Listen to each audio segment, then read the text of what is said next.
இந்த அழகில் ஒரு அழகு உளுத்தம் பருப்பு, 2 ஸ்பூன் வெந்தயம், ஒரு 4 மணி நேரம் இதை ஊற வச்சுருக்கேன்.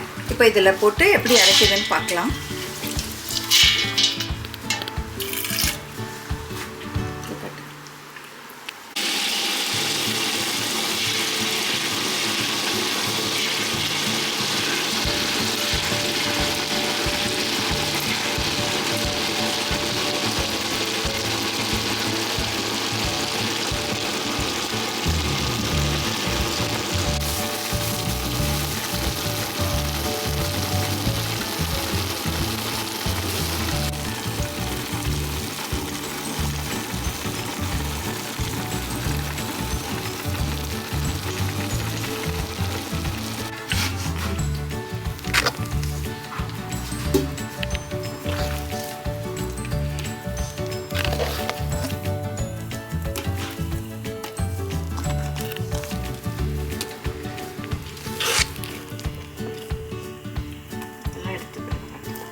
உளுந்த மாவை ரொம்ப சுலபமாக எடுக்க முடியுது, ஏன்னா டில் பண்ணுறதுனால ரொம்ப சுலபமாக எடுக்க முடியுது.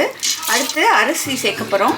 இது 5 அழகு அரிசியை ஒரு 4 மணி நேரம் ஊற வச்சுருக்கேன். இது எவ்வளோ நாழி ஆகுதுன்னு பார்க்கலாம், எப்படி அரைக்குதுன்னு பார்க்கலாம். ஆன் பண்ணு.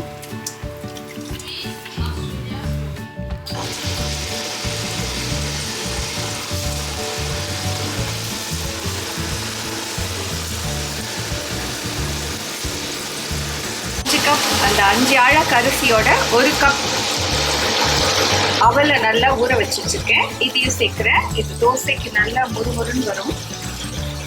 இதையும் சேர்த்து